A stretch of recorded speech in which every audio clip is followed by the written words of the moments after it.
Hang on. Okay, I think we are now streaming live. Yeah, I think looks all okay, right? Good evening, everyone. You okay? It says it. Okay, all yours. Yes. Good evening, everyone. Thanks so very much for joining us today. My name is Nat Tan. I'm from Project Wawasan Rakyat Power. So just wanted to say a quick thank you to all our speakers and our moderator, Richard Wee, Firdaus, Husni, Edmund Bon. I really appreciate you guys taking the time to help enlighten us on the subject. Without further ado, I shall pass you to the one and only Richard Wee. Hi, Nat. Yeah, it sounds like a TV show. Yeah, a pleasure to be here. I am Richard Wee, and today with me will be Edmund Bon and Firdaus Husni. Both are renowned human rights lawyers. Our topic of discussion today is about the Emergency Ordinance 2021. Just about a few days ago, the government of Malaysia announced that Malaysia, in view of the pandemic, needs the emergency and sought the declaration from the Yang di-Pertuan Agong, and our King has agreed to the emergency. A few days ago, then we received the emergency ordinance, a copy of which now I think is floating all around the world, all around Malaysia. We will go through that emergency ordinance with the speakers and try to decipher what is it about, and even try to maybe to see whether it's beneficial or whether it is not good for us.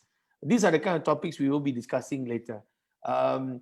So before we start, can I first mention the two speakers' name, and I would like to invite each speaker to introduce yourself. Firstly, an old friend of mine, Edmund Bon, who's a partner of a firm, a former human rights leader of Southeast Asia. Edmund? Thank you, Richard, and hi, Firdaus. I'm at a law firm, AmerBon, and I try and do some human rights work here and there. You try. Typical humility of Edmund, yeah. Ladies and gentlemen, Edmund doesn't try. Edmund is human rights, yeah.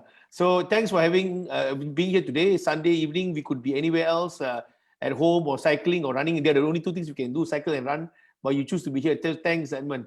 Firdaus, of course, is a very intellectual human rights speaker. She's spoken on many topics on human rights and very passionate about this issue. So, Fir, all yours. Can you introduce yourself? Thanks, Richard. Firdaus Husni. I'm currently the Chief Human Rights Strategist at MCCHR. I'm no longer a lawyer. I thought I should make that clear. I was previously one for about 7 or 8 years. And now I am doing human rights work full time. Thank you. Yeah. Thanks, Fir. Once again, very humble.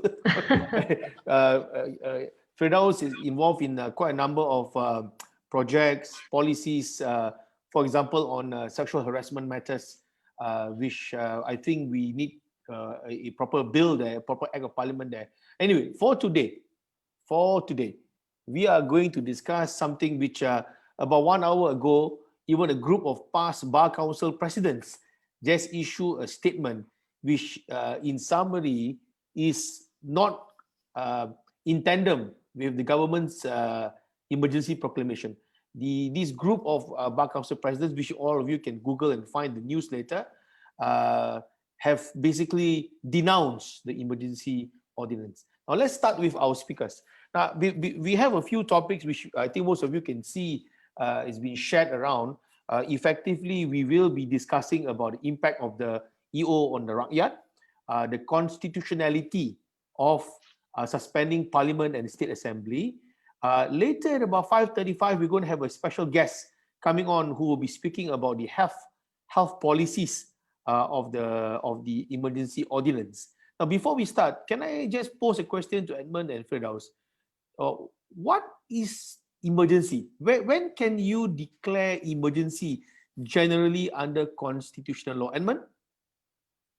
So there are two ways you can do it. Under Article 149, where there is a real threat to the security of the nation, and that was when, for example, the Internal Security Act was introduced. The second way is the 150 way under the Federal Constitution, which is what the PM has now chosen to take. You can declare an emergency in 3 instances where there is a threat to the security of the nation, threat to public order, and there is a disruption of economic life. These are the three grounds that the PM has used to declare an emergency under the pretext that COVID affects security, public order, and economic life. Interesting. In essence, it is what some lawyers say it is all right, is correct under 150. Some lawyers say that public health, threat to public health, namely COVID, does not fulfill the condition under Article 150. So there are two differing views on whether Article 150 can be used. Okay, but Phil, what I think Edmund has already set the tone, 147, 150 of the FC. But Phil, do you think, I'm just posing a question, what if Parliament, assuming he had actually set a few weeks ago, and passed an emergency act of Parliament, where it allows the government to do certain things, wouldn't be that an alternative instead of declaring an emergency ordinance this way? We are talking about if the Parliament passes a law to give nation. I mean, if you're looking at ordinary law, I don't see an issue with that. And in fact, that would be preferable in that it allows for a scrutiny by the Parliament on this law, which will then be enforced by the executive. Okay, we'll come back to that. Very interesting start for this topic. So, ladies and gentlemen, looking at the emergency ordinance, we have had copies of it. In principle, there are about 18 provisions. It's very short. 18 bahagian saja, 18 section saja untuk siapa-siapa yang lebih fasih dalam bahasa Malaysia. Emergency ordinance ini, kalau kita lihat dalam bahasa Malaysia, di Ordinance Darurat Kuasa-Kuasa Perlu tahun 2021. So this EO has only 18 provisions. Let's try and group them together, and let's first ask Firdaus, what are your observations on the impact of certain provisions on the Rakyat? So maybe you can observe and give comments, and then I'll go to Edmund. All yours, Phil. Sure, thanks. So there are a couple of provisions that's been set out in the Emergency Ordinance 2021. But if you're talking about which provision directly affects the people, I point out a few. One would be Section 3 that allows for a temporary possession at the cost of the emergency, as long as the emergency is still enforced, once land, building, or movable property can be taken away and can be held on to for as long as the emergency is in operation. Now, you might be wondering what happens, for example, if that particular land is limited to a certain use. All that will not be of relevant, and because the YDPA or the of the person authorized by the YDPA can use that land however way without regard to the use that was designed for that land or building. Can we, let's say for example, if it's your land that's been taken away, can we say no to this? If you do, that would be considered a contravention of Section 3, and under Section 9, you can be liable to a fine not exceeding 5 million and also 10 years prison or both. So that's Section 3. Section 4 talks about resources in the sense that if there is a demand for you to hand over your resources, and resources here talks about human resources. Let's say if you're a businesses and you have human resources under you, if that is demanded of you, you have to hand those over. And sorry. Okay, it's fine. And then let's say if you own a building, facilities within that building, you have to allow access to and use of those facilities, utilities, assets, and the person designed as a controller or manager of these resources, you have to hand those resources over. Can you say no to handing these resources over? Again, going back to Section 9, it says if you do that, if you say no, these are my resources, these are my properties, my land, same thing. you can be liable to a fine. 5 million, we're talking about 5 million and 10 years of prison or both. Yeah, there are also a couple of provisions concerning healthcare and treatment, but since we will be having a separate slot on that, I will not be touching on that. There's also section 7 that talks about armed forces being given power akin to the powers that the PDRM is having, in addition to the powers that they already have as a member of the armed forces. And you are talking about the powers to make arrests, you are not talking about the powers in enforcing the MCO, and also enforcing other laws relating to, for example, the quarantine orders, immigration, maritime, enforcing summonses, subpoenas, warrant, all of that, which are usually the powers of the PDRM. The armed forces now can do so. Yeah, so these are by and large some of the provisions which directly affect the people's right. You are talking about the people's constitutionally guaranteed right to property, for example. Thank you. Yeah. Well said. I think you set the tone there, Phil. I already start sharing the provisions on the screen, the English version. We can also share the Malay version if anybody would like to inquire about the Bahasa Malaysia version. Edmund, do you have anything to add to that before we expand our discussion?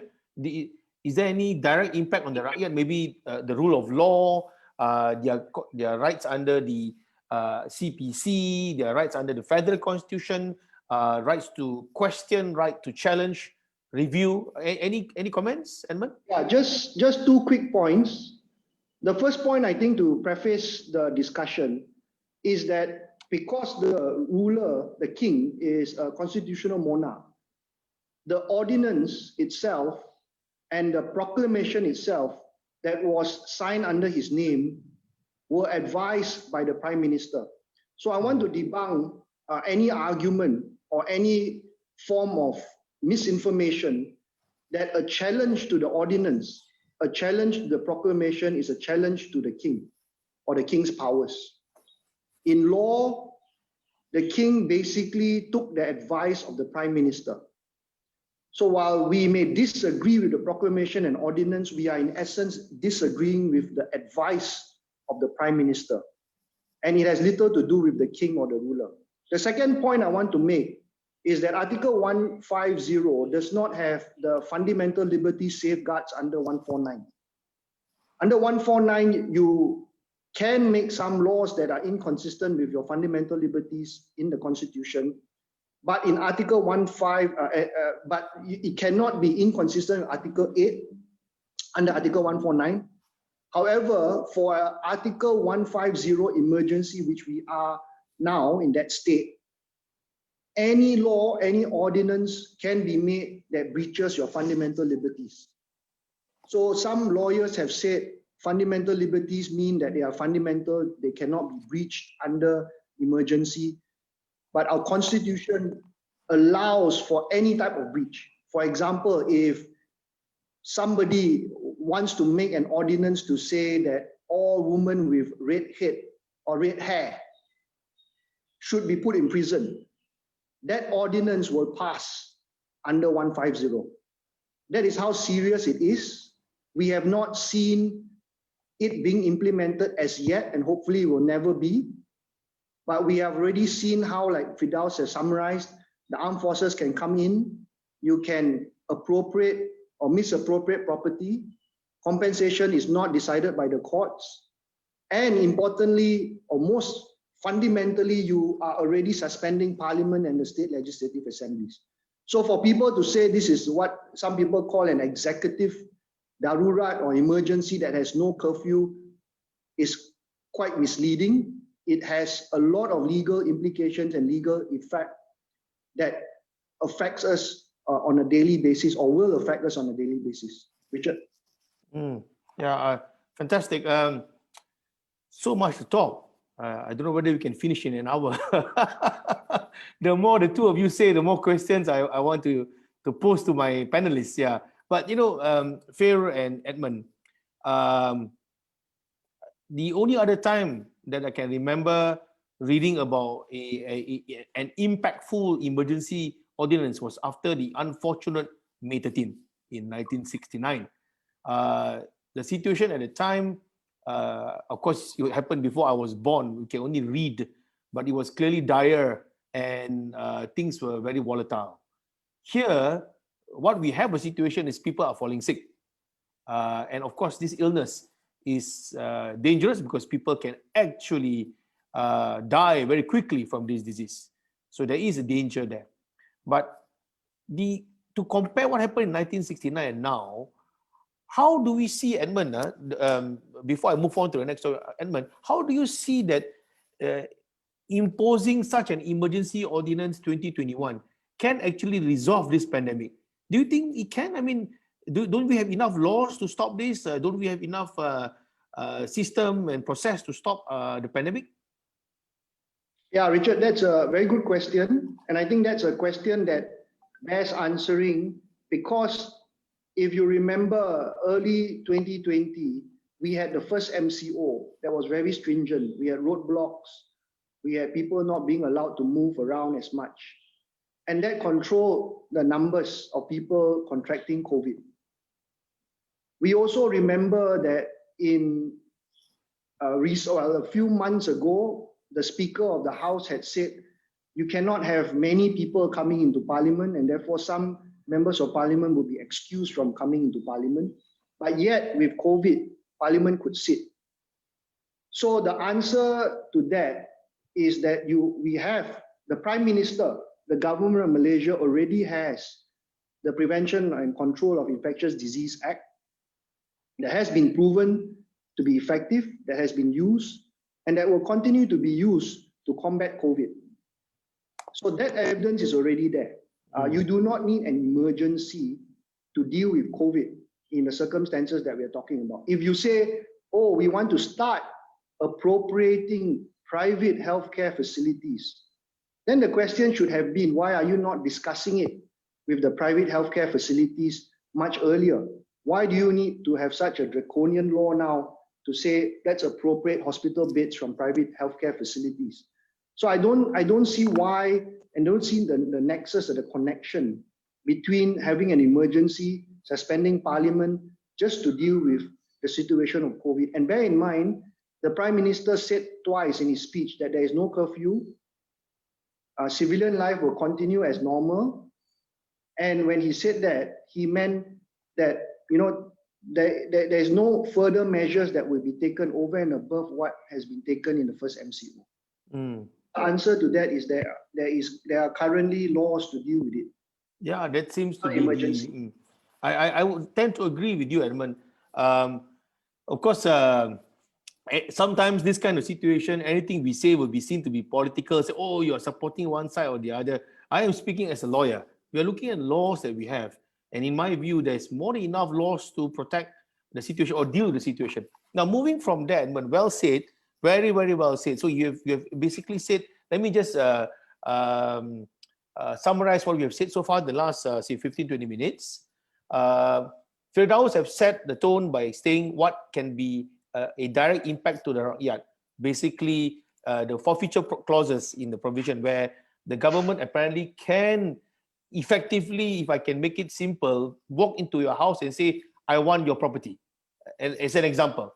And if you don't surrender it under Section 9, you may be fined up to 5 million or in prison 5 years or 10 years. So this is serious. Then discussing with Edmund and Fair, I asked a question, isn't there enough laws? Isn't there enough rules? Isn't there enough provision? Takkan tak ada undang-undang lain? Takkan tak ada provision lain? So both the speakers, in fact, Edmund have not Firdaus yet. Edmund have basically said, I think we have enough. We have enough rules and laws to govern everything now. So let's move now back to Firdaus. So Fir, Edmund mentioned something about Parliament being suspended. Yep. So it looks like when people is sick, we suspend Parliament. That seems to be what is happening now.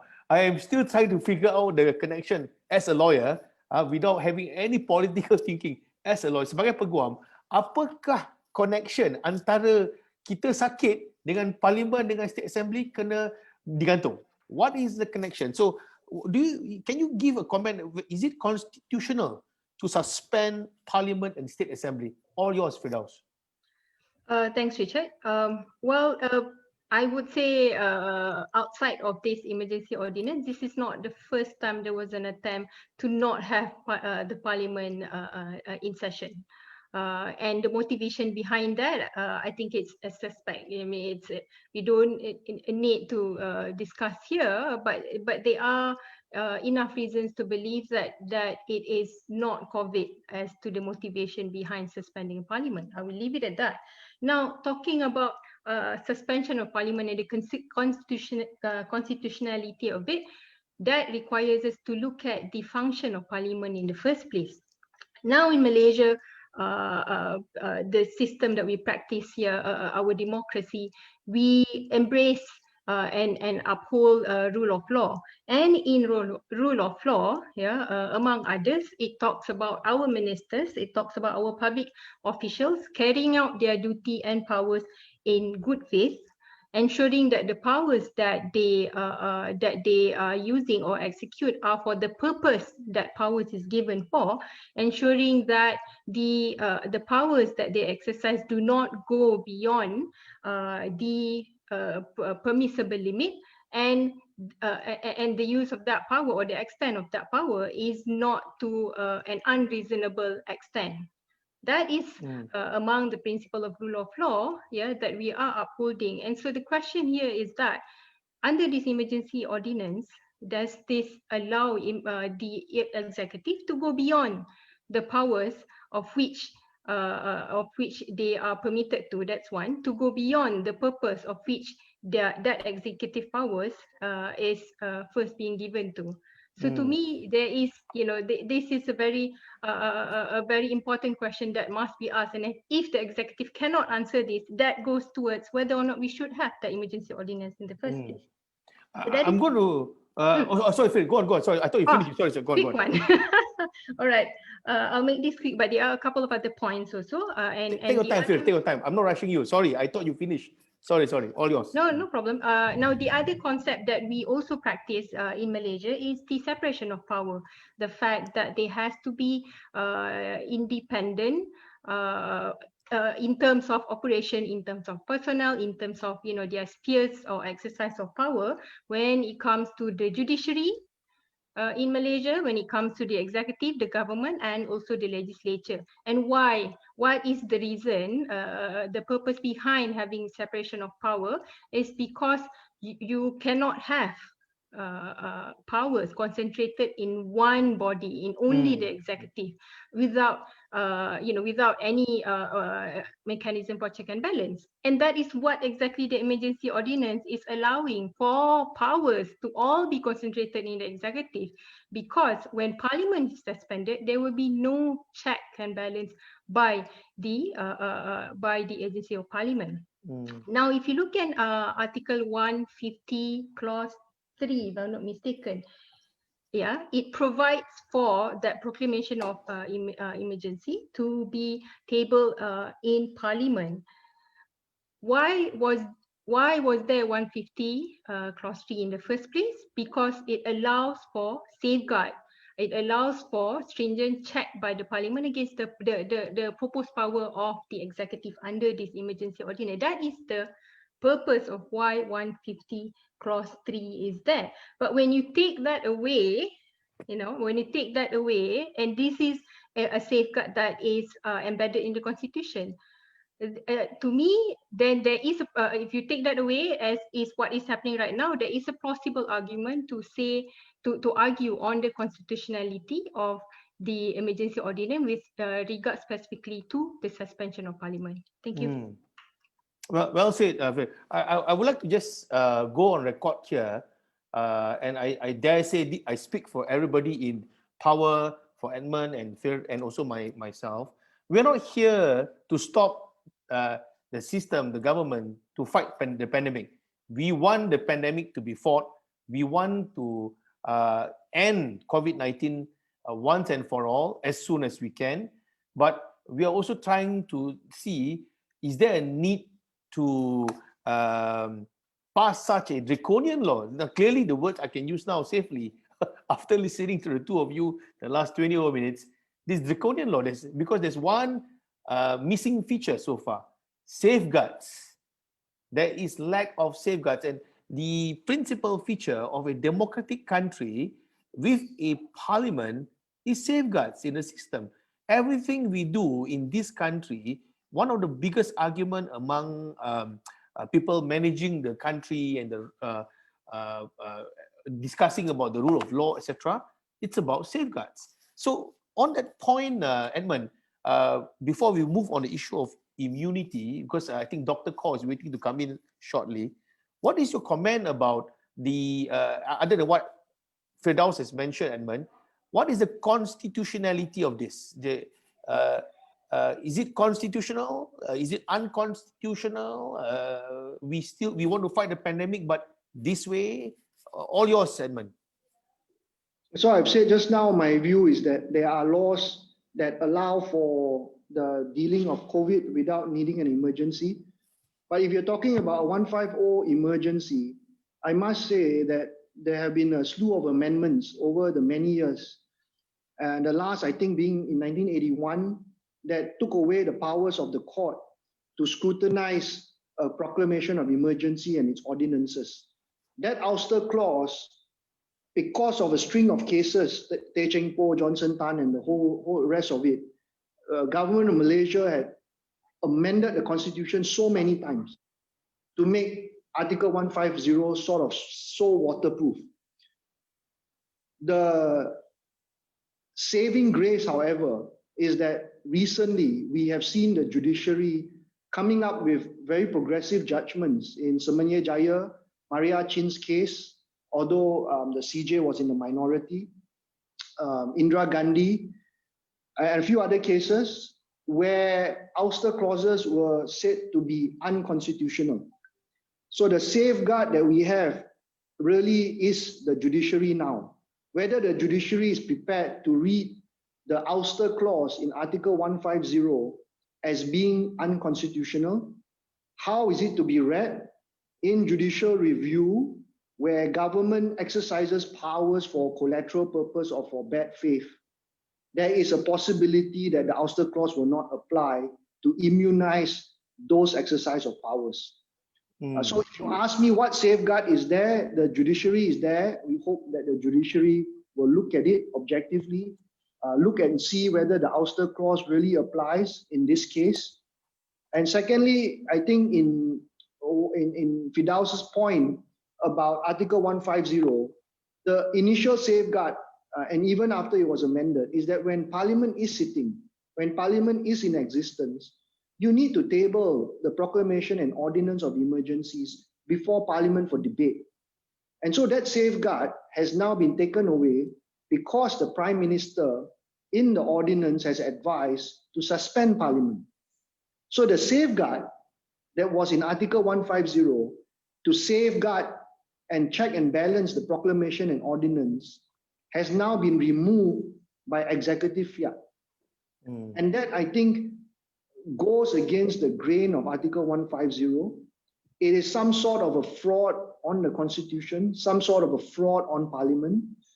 And we would say that lawmakers, members of Parliament, Speaker of the House, should be the ones taking up the case against the Prime Minister or the government of the day, because as Parliament, Parliament should be independent, and Parliament should be the one that should be scrutinizing the ordinance and proclamation as stated in Article 150.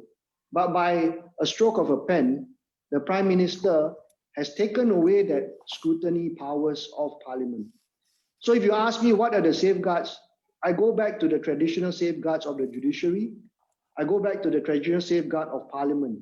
And that is where the hope lies. Because with the powers that have been given under the proclamation up to August, the government can tomorrow sign off new ordinances that breaches our rights, our liberties, and affect us in a very difficult way. Well said, Edmund. So I think a point for you, the safeguards that we have will be the courts and in fact Parliament itself. I think that's the obvious safeguard. But how are we going to safeguard the people if you look at the provisions at Section 10? In Section 10 of this emergency ordinance, if I can just quickly share this provision, apparently, Edmund, and I'll come to Firdaus after this, apparently the government has immunity.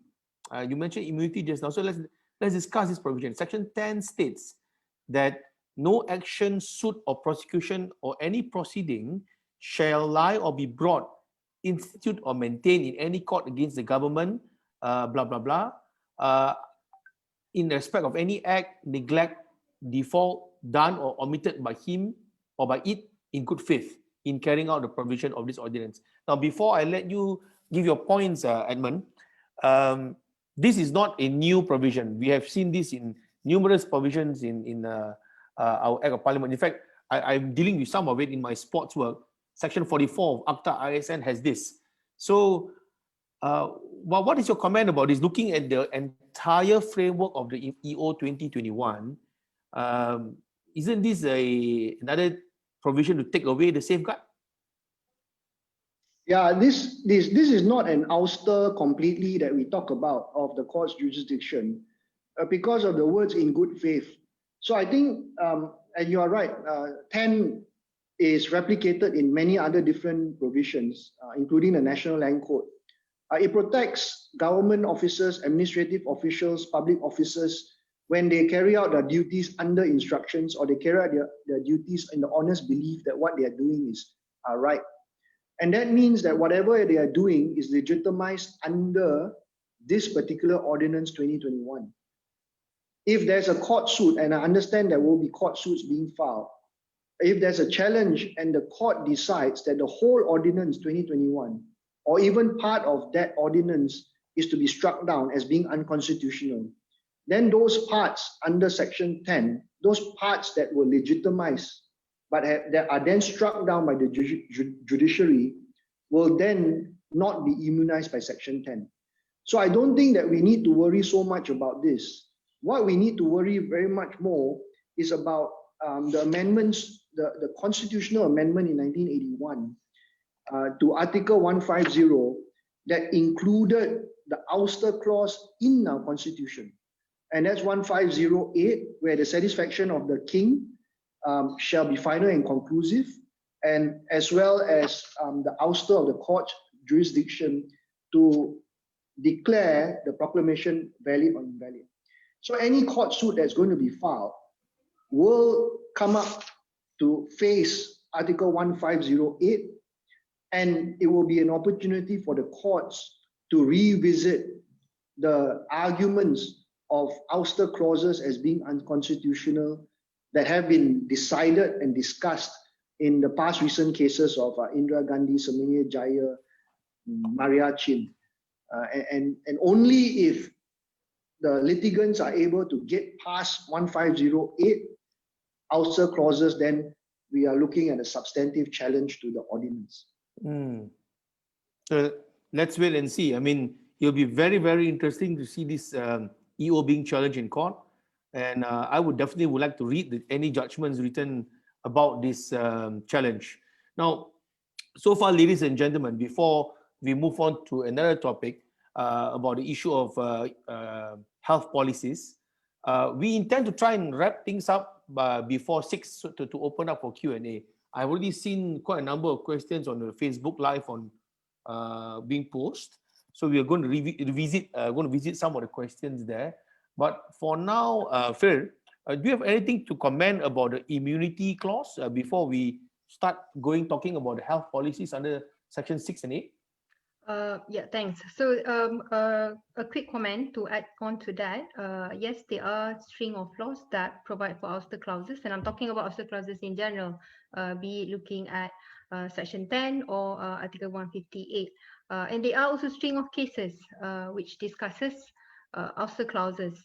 And you can't talk about ouster clauses and the applicability or inapplicability, yeah, without talking about the role of court, the constitutional role of court. Why do we have the judiciary as an institution in the first place? Is because to safeguard against violation of human rights by the executive. It's also what you call that, to be an avenue where there are disputes on one's legal rights.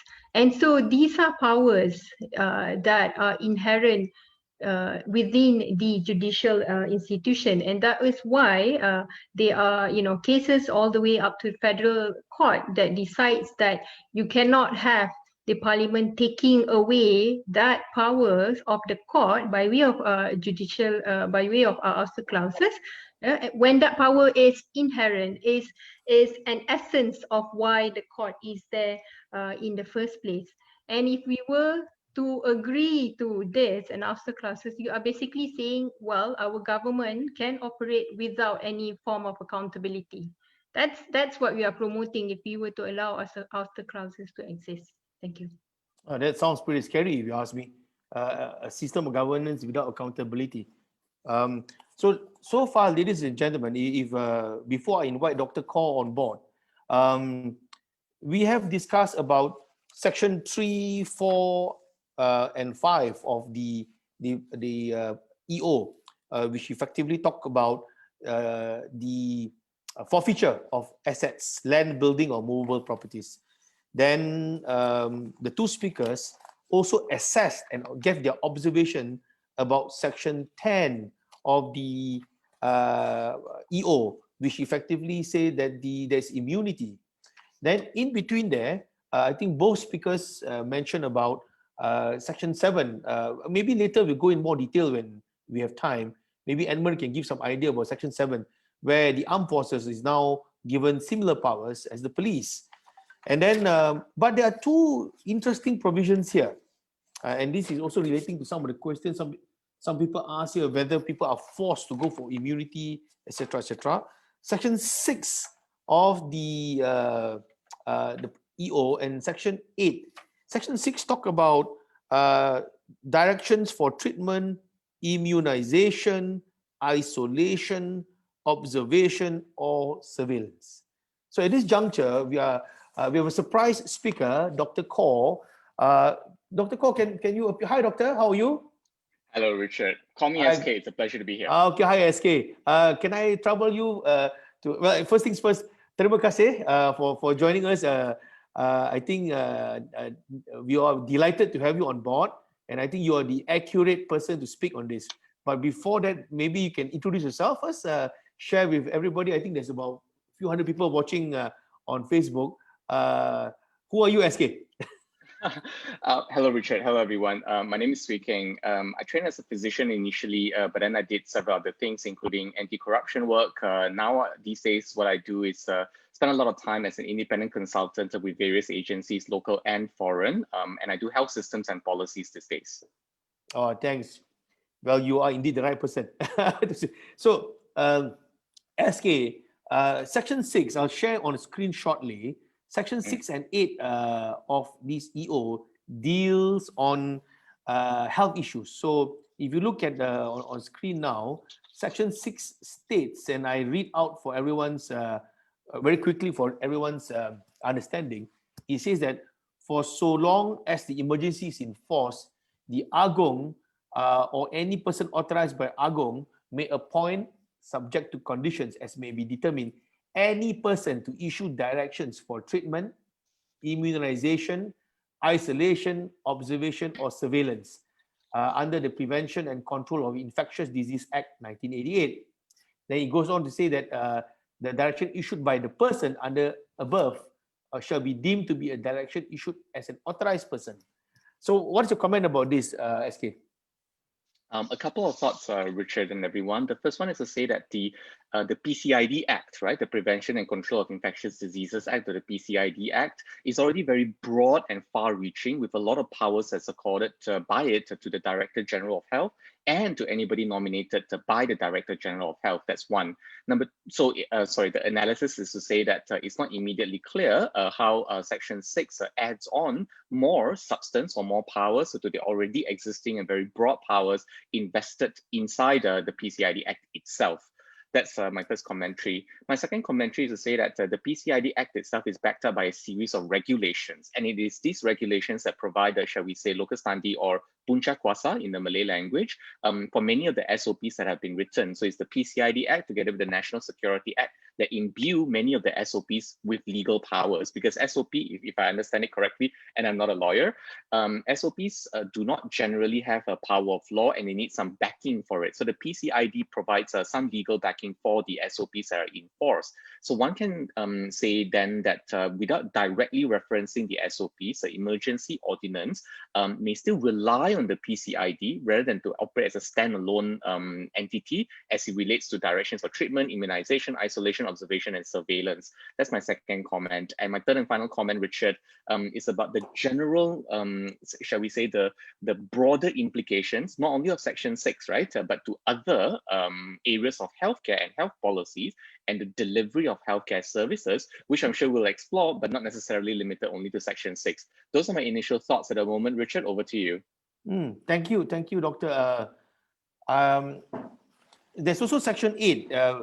Actually, I still need to go back to Firdaus about Section 10, but there's still Section 8, power to exempt. It says here, SK, for so long as the emergency is in force, notwithstanding any provision in any written law, the Yang di-Pertuan Agong or any person authorized by the Agong may exempt a healthcare professional regulated under a law in the schedule from the requirement to comply with the address of the principal place of practice in an annual practicing certificate or its equivalent.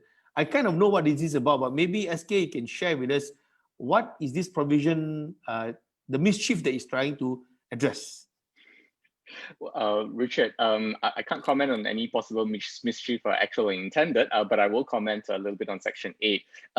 Before that, though, there are several other sections that will be worth looking at. For example, 3 and 4, the possession of assets and the demand of use of resources, has implications on private healthcare in Malaysia, and the armed forces clause, or rather section in Section 7, just above this, also has some implications on health as well. If we have the time, it would be great to talk about it, but let me concentrate a few comments on Section 8, the exemption to comply with the principal place of practice. We'll begin with the concept of an annual practicing certificate. The APC is what a doctor needs to practice in Malaysia, and the pharmacists, dentists, nurses, and so on will also have their own respective practicing certificates. It gives you a specific and principal place of practice. For example, Hospital Taiping, which is where I used to work, or Hospital Kuala Lumpur, and so on and so forth. If you're in the private sector, it ties you to specific hospitals or clinics. And if you want to practice in multiple hospitals and clinics, you have to clearly specify that in the annual practicing certificate. That's the background and the context. Up till today, my second set of comments is what's been happening in the redeployment or the reassigning of healthcare professionals within the public sector in the last 1 year. We've seen doctors, nurses, dentists, paramedics, and pharmacists being redeployed, deployed from one district to another or state to another, notably around September, October, November, December, when there was a bit of a crisis in Sabah. Many doctors on the peninsula of Malaysia and Sarawak were deployed to Sabah, and there was an exemption provided to them because they were operating, even though they were a public sector employee, they were operating outside the principal place of practice. So there's already some precedent. I'm not immediately certain how what are the bureaucratic ways that they went around this, say the requirement for principal place of practice, but in the public sector, it's already happened. So then leads me to the third and final comment that I'll make, which is that it's possible that private sector healthcare professionals, and I say it's possible, I'm not saying this is a certainty, that given that the public sector employees have been redeployed from one state to another, it's possible that private sector healthcare professionals might be deployed as well, given the powers that are given to the appointed persons under the Emergency Essential Powers Ordinance. Over to you, Richard. Thanks, SK. Yeah, because the EO is so big and so wide, despite having only 18 provisions, I can sense all the speakers are trying their best to say as many correct things as possible. Thank you very much. It goes to show how passionate our speakers are trying to share the accurate information. So, well said, SK. Effectively for Section 8, as I suspected, it's about the practicing certificate of the doctor. It allows some fluidity. I suppose that's all right. It makes sense. There is some benefit there. You can't always be critical of everything.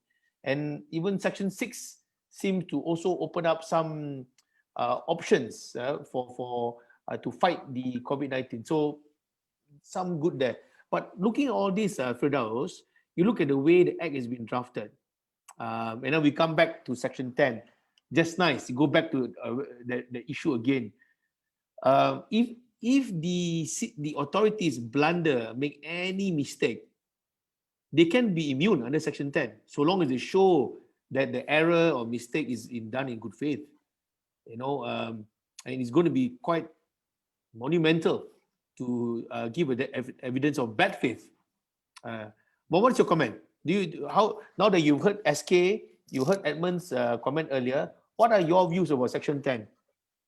Okay, so Section 10 relating to the presentation by other speakers, and yes, as Edmund pointed out, it has that good faith element, so say if there's a case of negligence and and you decided, and if that happened to you and you were the one who's suffering because of that negligence, be it negligence as in the ordinary sense of the word, or medical negligence, and then you brought up you bring up the case against the public officials who's responsible for this, the public officials then will have to prove that, oh, that particular act was done in the course of me executing my work, my duty, and number two, it was done in good faith. If one were to apply Section 10, then the likelihood is that you will not succeed in court because of Section 10. So now that that effectively can do away with the role of the court scrutinizing or checking or providing the avenue for you for redress, to get redress where there are cases of negligence or medical negligence. So that is in effect what Section 10 did. And if you look at this entire EO as a whole, earlier we talked about suspension of parliament, so parliamentary check is out, and then now Section 10 you're talking about the checks by the court, even the check by the judiciary is out. So out of that separation of power, you now have one body that is executive without any check by the other two bodies. Thank you. So I suppose what your concerns are, Phil, is that when situations of recklessness, negligence, etc., the victim may find themselves unable to gain justice, so long as the other party can, the authorities can show I did it in good faith, right? That's what the summary of what you're saying. Yes, okay. as per Section 10, yeah. Definitely one webinar by itself in future. We can have just one webinar on that by itself. So coming back to Edmund, Edmund, just now SK mentioned about Section 7, about the army. Let's talk about that before we wrap up today's session and address some of the Q&A. A lot of very interesting Q&A. Section 7, Edmund, it says that an army now has a right, like as if they're a police officer. What is your view? What are your comments about this? Yeah, so when the Prime Minister said we are not under military rule, we have no dictatorship, we are still a civilian government, to a large extent that may be true, but to give powers to the armed forces akin to all the powers a police officer has under the CPC would in effect bring military rule, military law and order enforced by the military onto our streets. And you can see that at roadblocks now. So whether you use that power or you need to use that power, is RAILA enough, is FRU enough, is a separate question. The point is the power is there. And as I've said, the ordinance is wide enough to breach fundamental liberties, and it can be done anytime. So I think that it's a very dangerous trend, and everyone should actually be really concerned about this. I noted that Dara mentioned on the chat that we are being a bit polite. I mentioned something about bad faith. I think it's very clear that if there is any challenge to the necessity of the emergency ordinance and the proclamation, the bad faith argument, the collateral purpose argument is for everyone to see. I think everybody has talked about it. It really is because some members of the ruling government have withdrawn support for the Prime Minister outside the House, which incidentally, the Federal Court has said is correct. Because in NISA, we said you can only withdraw support, you can only test support in the House. The Federal Court disagreed with us. We said that's unconstitutional. And so now you have this situation where you have SDs coming back and forth, all sorts of leaders coming to see the Yang di-Pertuan Agong to say, hey, I'm the one. I have so many SDs. And the Yang di-Pertuan Agong is put in such a difficult situation because he has to exercise a subjective judgment in his palace, not in the floors of Parliament, and to decide. So the point about losing power, and while as much as we disagree about it, the Federal Court has said, no, it's fine. You can lose power outside the House. And when you can lose power outside the House, the Prime Minister is of course concerned when friends that used to support him have withdrawn support. And just days before the MCO, I think just days after the MCO, and a few members of Parliament have also sadly passed on. And so, of course, you see that balance of power now shifting. And it's very easy to surmise. You don't need a lawyer, you don't need a constitutional expert, you don't need a journalist. I think every person on the street, or most people on the street, the taxi driver, the Grab driver, would say, hey, the government has lost support and therefore you need an emergency to deal with it. So I hope I'm still being polite, but I think it's so obvious that we don't need to say what the collateral purpose is for some of us, why this emergency ordinance had to be promulgated. Richard? Thank you. I would just say this, that we are always polite. All our webinars are always polite. After all, as Nathan will say, we are power, polite people, polite power. So we will come and revisit the issue because Dara's question is listed as one of the issues to discuss. SK, what about your views on Section 7? I remember you mentioned earlier, you have some comments about Section 7 where, to revisit, for those who have forgotten what is it about, Section 7 allows the army to become a police. So macam mana, boleh ke? All yours, SK. Richard, thank you for a few more seconds. A few thoughts. The first one is to say that the army does not have a traditional role in civilian public life in Malaysia. This is compared to other countries like Thailand and the Philippines, where the army has featured in coups and assisted different, say, political transitions and so on. The army in Malaysia has traditionally stayed in the barracks, and we're very thankful to them for their service and their discipline and loyalty. My first comment. My second comment is generally about the securitization of a health issue. The pandemic is a health issue that needs to be fought with generally public health and public policy tools. Bringing in the military has some advantages, but it must be weighed very carefully against a severe disadvantage of militarizing an issue or securitizing an issue. An example would be specifically barbed wires around Temco areas, the presence of soldiers patrolling with machine guns and so on, and also how we might treat migrants, if at all the army will be deployed to provide any form of treatment or immunization or vaccination, etc. for the migrants. That's my second comment. Traditionally, army doesn't feature in civilian public life. Secondly, we don't want to militarize or securitize the situation. Thirdly, and finally, is the idea of trust. Trust in the sense that health and public health and pandemics require trust. We trust the army to protect the sovereignty and the national security of our borders, for example, but we don't have a familiarity with the army in terms of them delivering medical services, generally speaking. So then they have a bit of a deficit that they have to very quickly overcome for them to be very effective, if at all they're going to be provided any powers similar to police officers in the pandemic and to fight the virus. Thank you, Richard. Over to you. Thanks, SK. I think you also kind of established certain clear points there. Malaysia is not a military country. And bringing the military in this situation seems to be taking a huge hammer to hammer a very tiny nail. That is my view. Don't get me wrong.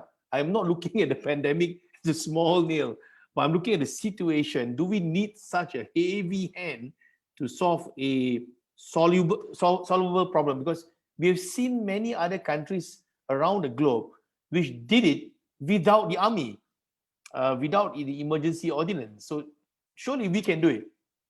That's my view. But well said, SK. Thank you. Can you stay till the end? SK, we're going to wrap things up in about maybe 15 more minutes. Don't go yet. I know you came in as a special appearance.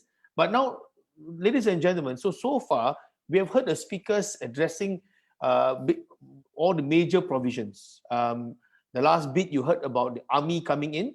You heard Edmund and Firdaus passionately discussing about Section 10, the lack of safeguard in Section 10, and perhaps relying on the two most important, particularly one which is the judiciary, two most important institution, and the other one being Parliament, to protect us.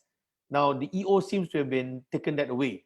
Now, so in summary, it seems that our speakers are cautious, very, very cautious, and would prefer cautious about the EO and would have preferred far more greater safeguard. And I think it is universally accepted by the three speakers that actually we don't need the EO. We could have actually dealt with this without the EO. Now, looking at the Q&A that we have, Edmund, let's start with you. Back to Dara's question you mentioned just now. Dara mentioned that speakers are too polite. We all know the EO was politically motivated. Would appreciate if speakers could share what other options that the current government could do to stop the political chaos happening within the alliance so that they can concentrate on managing the pandemic without being disturbed with requests to change PM, shuffle cabinet, or even new elections, taking the lesson we learned from Sabah. Amber, you want to try that first, or you want to let? Yeah, of course. I thank you, Nara. No, I shake my head because the issue about political confusion or chaos doesn't really arise. In a democracy, people are going to be noisy. And in Malaysia, for the first time in 60 over years, the Pakatan Harapan government took power and then, of course, lost power because Prime Minister then resigned. You have to expect that there will be breakups, there will be different alliances being formed. And this is what happened in the Philippines, this is what happened in Indonesia. This is democracy. So we have to accept that. But nobody is doing things like you see in Trump's America, where you storm the Capitol. Malaysians are peace-loving people. You're not going to get anyone storming the Kementerian Kesihatan Malaysia, stopping the Prime Minister's office from doing anything. So let's not buy into this argument about political chaos. The political chaos that the politicians have are of their own making. They have their own alliances to make. They have their own mouths to feed. They have their own breads to make. That is their own issue. So I'm saying that do not get so caught up. And Mikhail Foucault will say this type of things. Right? He will say, this is a technology of power. This is biopower. This is using COVID in the name of fighting COVID, telling the citizens, hey, you got to support the emergency ordinance because we need to fight COVID in your name. And then getting the citizens to just regenerate this information about using the power in a good way, when we know that there is a collateral purpose towards the use of this power. So to answer the question, how you want to deal with stopping by-elections, look, Greek, Batu Sapi, and what was the other one? Bugaya, is it? Right? There were three proclamations of emergencies and 3 ordinances to stop the by-elections in the 3 cases that were statewide.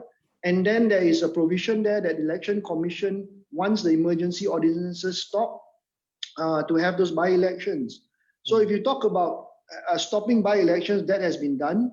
I don't think there was a lot of protests because everybody knew that the by-elections would have caused a greater spike in COVID.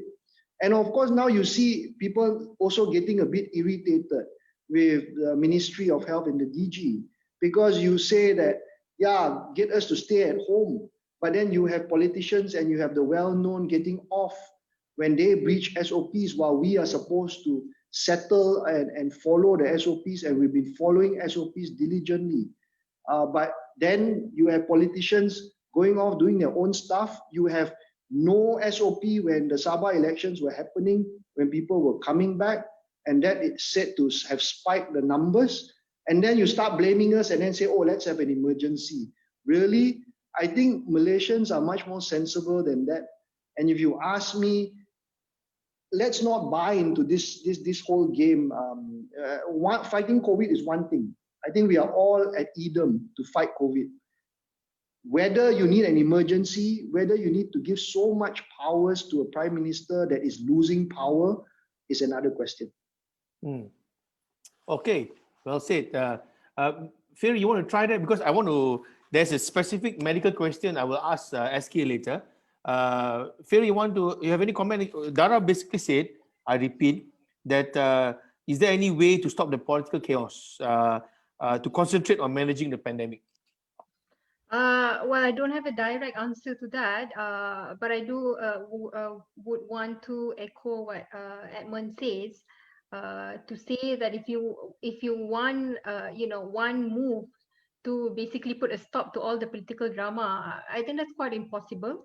What we should be talking about is that well, two questions. One, does the Prime Minister need that much power under the EO to tackle the pandemic? I don't see the nexus there. So that's one. And then second, are you saying that Parliament has been is suspended because it will then, if it's not, it will then lead to a spike in cases? We've had this conversation before about an online parliament, how other countries have also resorted to that. It can be done. It's just the lack of political will that's not there. Thank you. Yeah, I would say this, Fear, that I observed this very strange situation, that the fundamental right of our country's people in the country via parliament is suspended. But you can still walk into any shopping mall now and walk around the shopping mall. So it's okay to walk in a shopping mall, but it's not okay to go to parliament. That seems to be the message I get as a Rakyat. Really strange, but maybe we'll go shopping mall afterwards. We have a parliament in shopping mall. Now, SK, there is a very interesting question from the floor from Jonathan Fung. Jonathan Fung asks, can the government use this EO to make vaccination compulsory and mandatory, particularly since the EO mentioned immunization? What are your comments, SK? Richard and Jonathan, thank you. To answer the question narrowly and then broadly. Narrowly, can the government compel vaccination during the EO? Yes. Then let me broaden it by making a second comment. Can the government compel vaccination with the PCID 1988? Yes. So you don't necessarily need the emergency ordinance in order to compel vaccinations, because you can also do so through the PCID. Let me set these two aside. That's the third question. And the third question is, just because you can does not mean that you should. So the question is, should you make vaccinations mandatory? And this is a complex situation. I've written about it before. You're welcome to read about it on an ISIS publication. ISIS is in the think tank in Malaysia, where we've deconstructed the question, should Malaysia make the COVID vaccination mandatory? In summary, I arrived at the conclusion, no, we shouldn't make the vaccination mandatory now, but we should keep it as a viable policy option depending on the vaccination take-up rate. So to answer the question narrowly again, yes, the EO can compel and make vaccination mandatory, but number two, the PCID already provides for such a power. And number three, even though you can, you probably shouldn't at the moment. Over to you, Richard. I seem to hear that all the time, that we already have enough what we have now. So if I'm an alien flying to Malaysia and I'm hearing this all the first time, my reaction would be, so why are we having this emergency ordinance? That seems to be the conclusion I'm getting here. Now, I suppose to be fair, SK, maybe the EO now will speed the vaccination up. Do you think it will assist with the speed so they can cut across all necessary SOP, the red tape, and poof, just give it to us? Would that be a way to look positively on EO? Richard, that's an interesting angle. I don't share that angle only because I think that there are other constraints to the vaccination program. The bureaucratic speed is not a constraint, in my opinion. There are other constraints like the vaccine procurement. For example, there is a race for a global race to get supplies.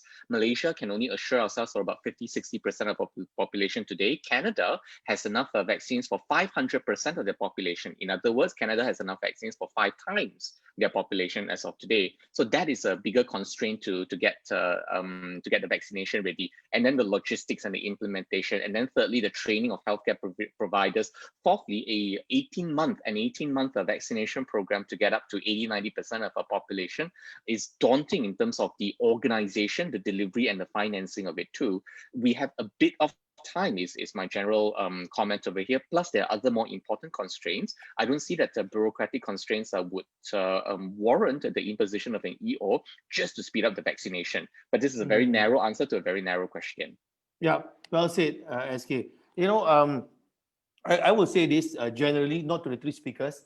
Actually, what the Rakyat really need to understand is, what are we being injected? If we are going to be vaccine, what is being injected into us eventually?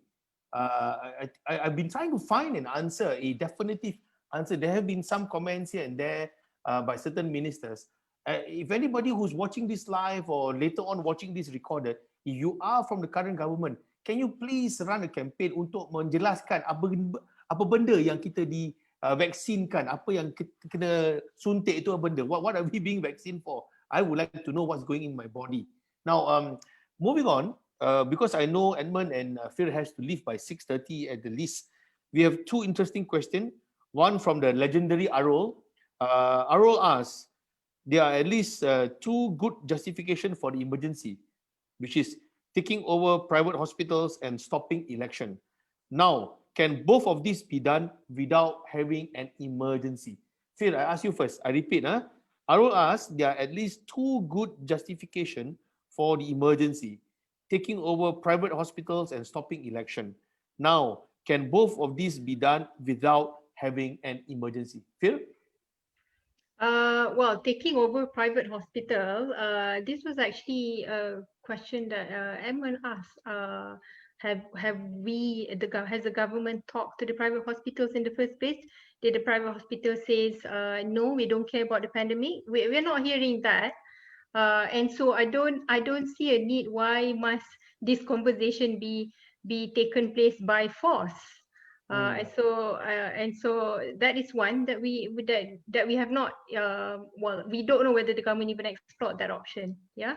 Now, as to the second one, the suspension of election, I'm going to defer to Edmund on that question. Edmund, all yours, and then yeah, maybe Dr. SK may want to comment about that part also. Yeah, just very quickly, what election are we talking about? You have seen the 3 by-elections that have been sort of suspended, postponed, right? Postponed by emergency. I don't see why there would be any objections to postponing any elections on a limited basis.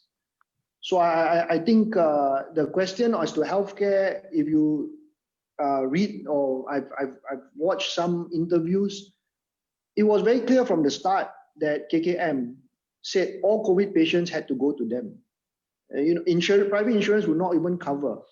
Government was the only one that could actually treat COVID patients. And now if you say, oh, private hospitals are not doing their part, I've seen and I've heard interviews saying private hospitals are prepared to treat COVID patients if they are allowed to do so.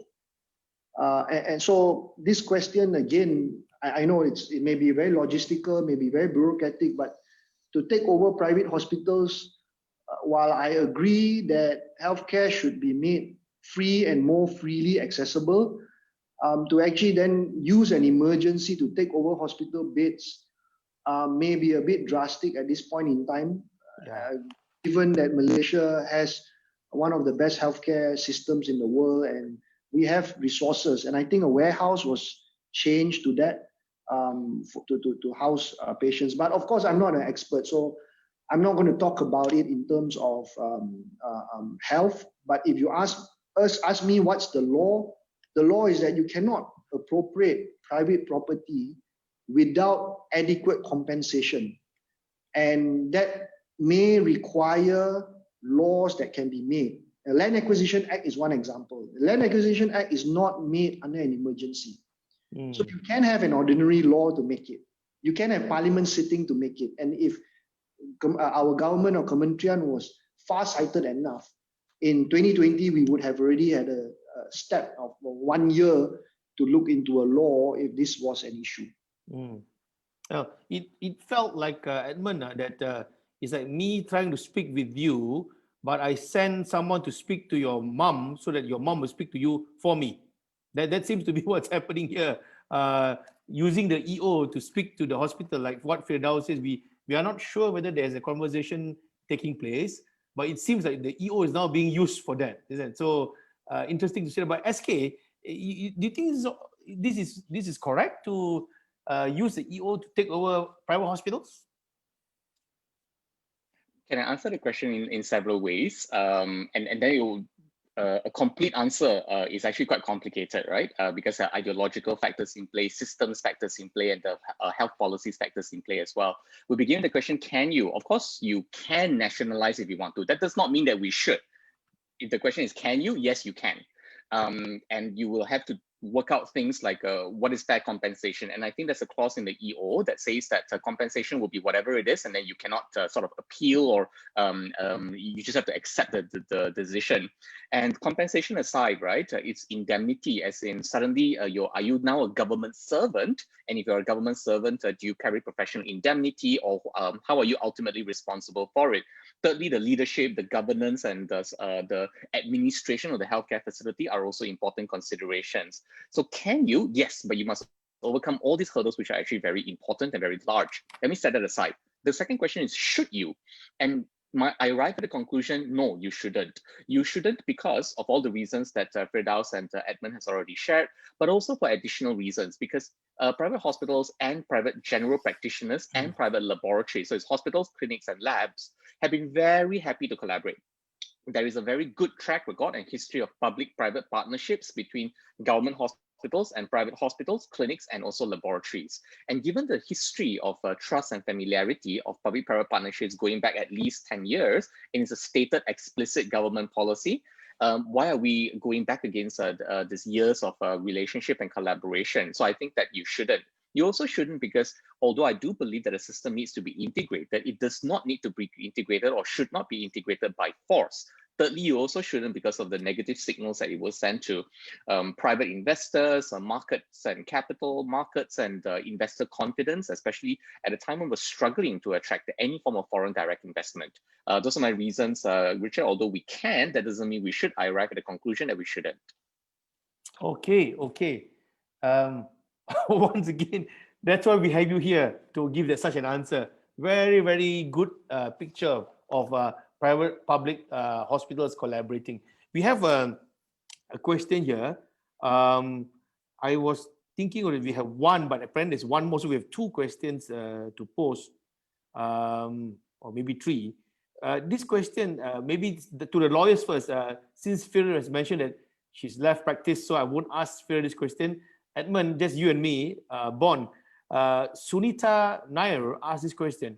If members of the bar are collectively of the view that the proclamation of the EO is unconstitutional, as it was not debated in Parliament, wouldn't it be right for the Malaysian bar to address the issue with the Prime Minister? Since the proclamation was done with the advice of the PM, isn't this the best move forward? Edmund, maybe a short answer to this? There is no short answer to this, Richard, because honestly, this question opens up a whole can of worms. The Malaysian bar, honestly, I didn't want to say this, I didn't want to answer this, right? I don't want to be controversial, but the Malaysian bar, not the Sabah or Sarawak bar, because we are not part of that bar, and they have their own issues, right? But the Malaysian Bar Council has, for the past few years, has not done very well in standing up for fundamental liberties and rights. I know there have been statements that have been coming up. The recent statement of emergency was really neither here nor there. And you now see a bunch of, or not bunch, the group of ex-presidents of the bar coming up with their own parallel statements, right? The bar should actually be moving immediately for EGM. That's one. We need to collectively, whether it's a Zoom EGM, whether it's a on-the-ground EGM, whatever, we need to meet. No emergency has gone past the bar without a motion. Look back. And even the slightest thing of a death in custody, we would have a motion. So we hope that the bar will do that. Number two, in that EGM, we should resolve that the bar files a suit against the government to challenge the emergency. And the bar supports any application or any court action to challenge the emergency. It's no use just typing statements out. And then with the motion, with the suit, go and see the Prime Minister. We used to go and see the Prime Minister walking for justice on the streets under the rain.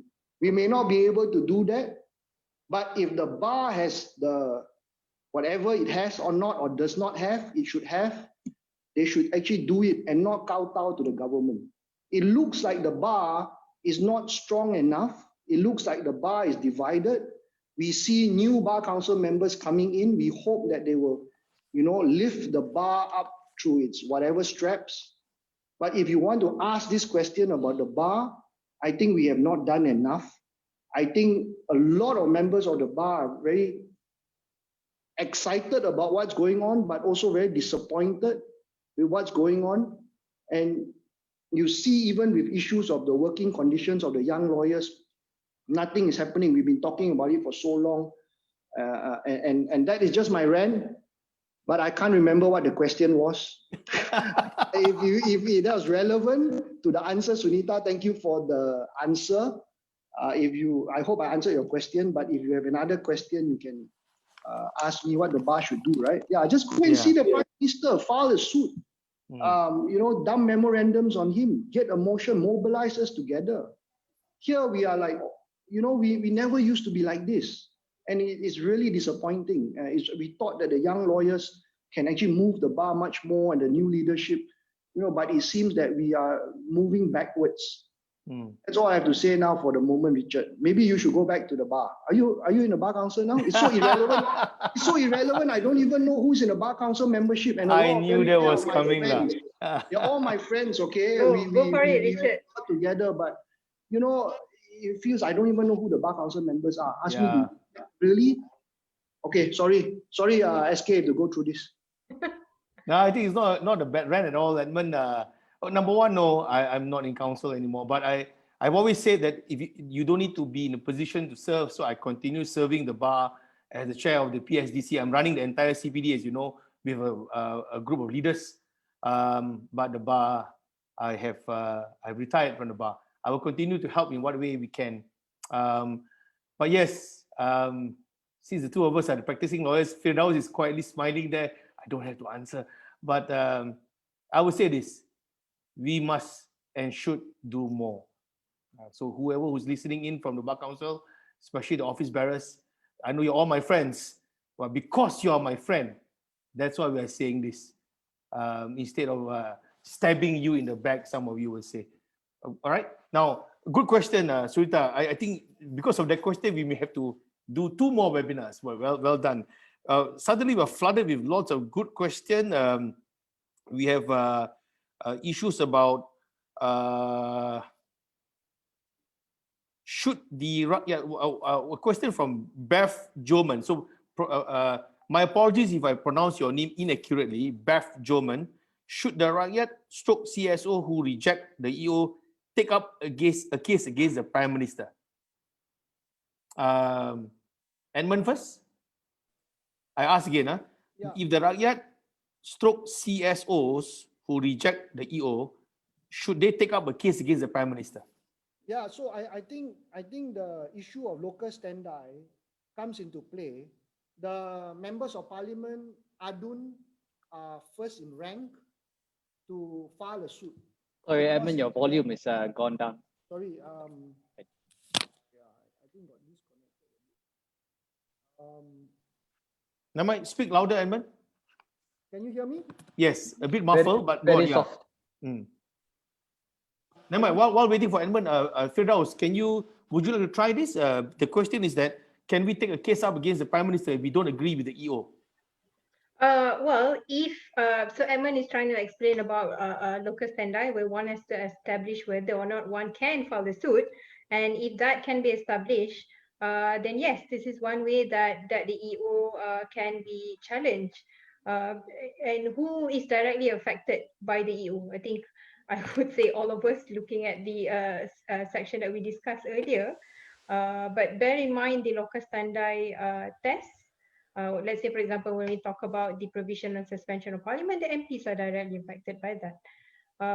And so, yes, suing, well, if you say challenging the PM by way of challenging the EO and the constitutionality of it, yes, the CSO, this is one way that the CSO can go for.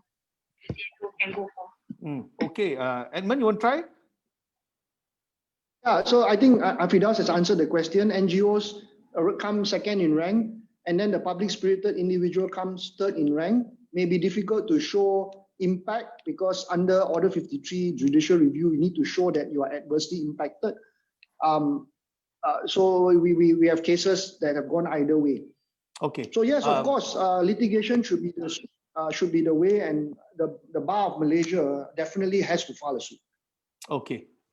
Let's hope so.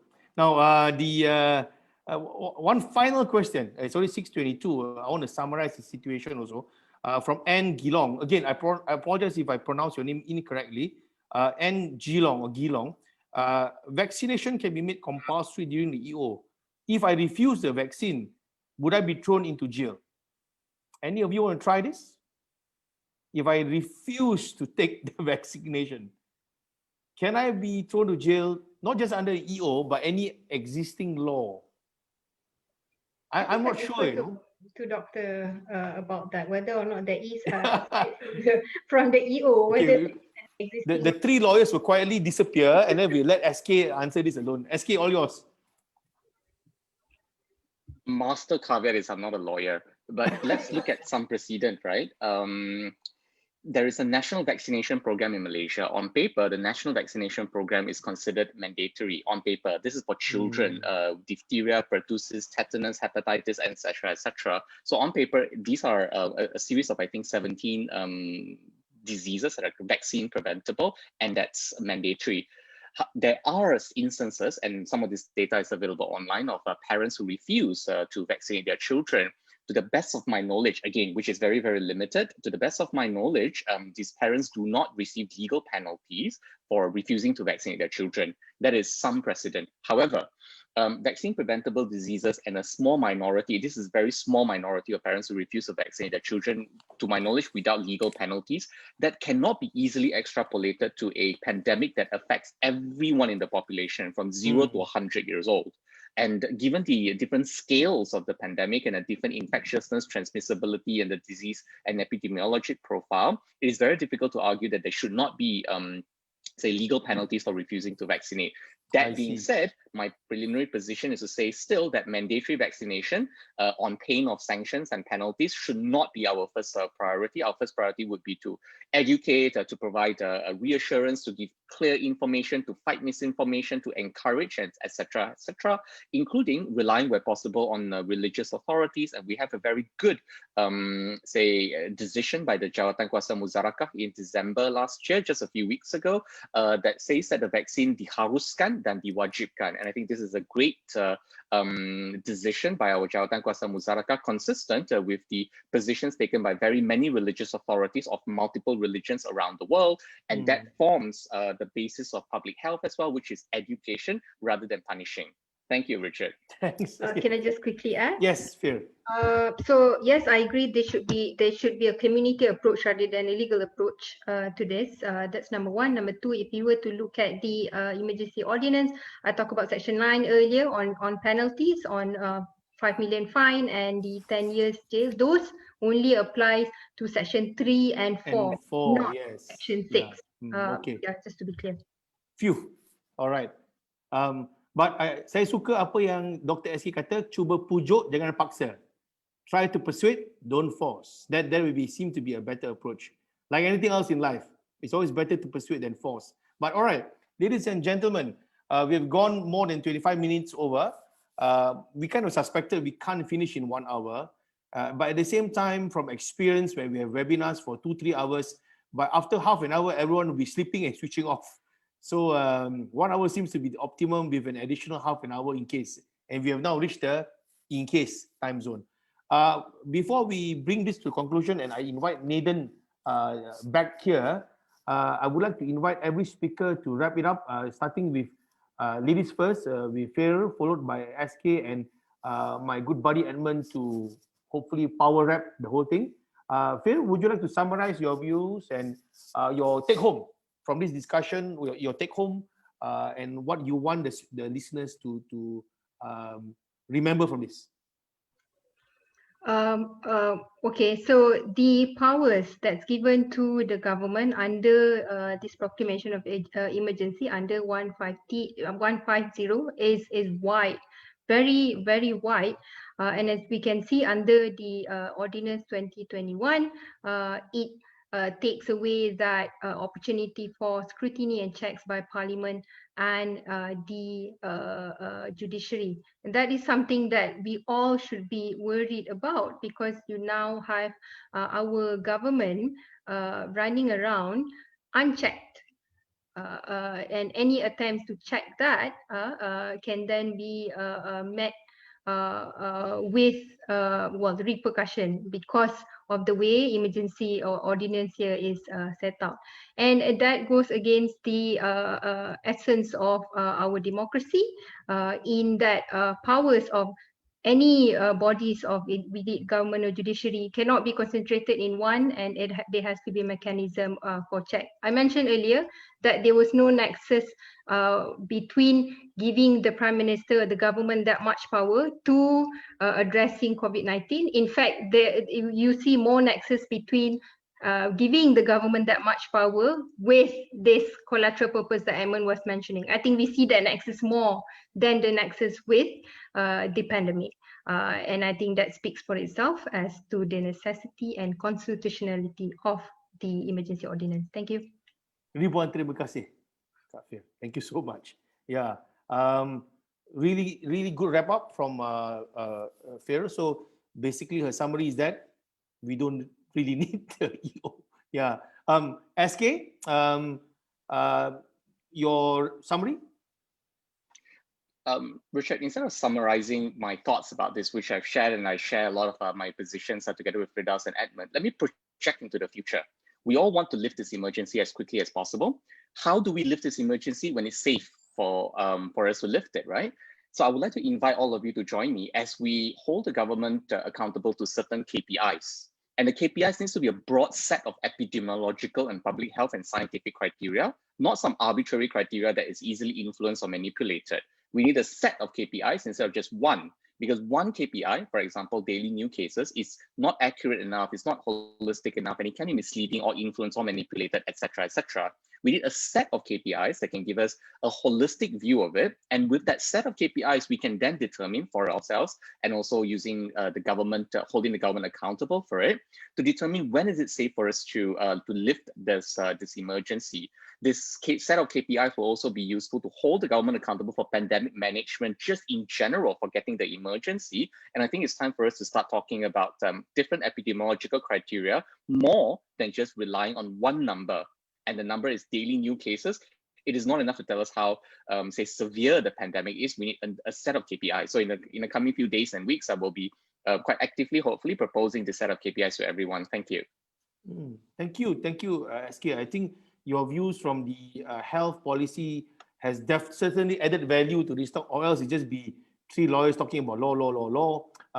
So really appreciate you coming in on a short notice here. As everybody know, SK's name was not mentioned in the flyer. He wasn't sure whether he could make it, and the last minute he agreed to squeeze his time in. So much obliged for spending your time with us. In Hokkien, come here. Edmund, you know, we always look towards you as a member of the bar for leadership on human rights matters.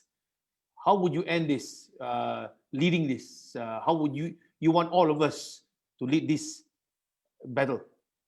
How would you end what? I think we all want to end COVID. I think we want to ensure that we are able to travel again. We are able to live life a bit normally than before, where we can see our friends. And this has been really difficult for all of us, and including government.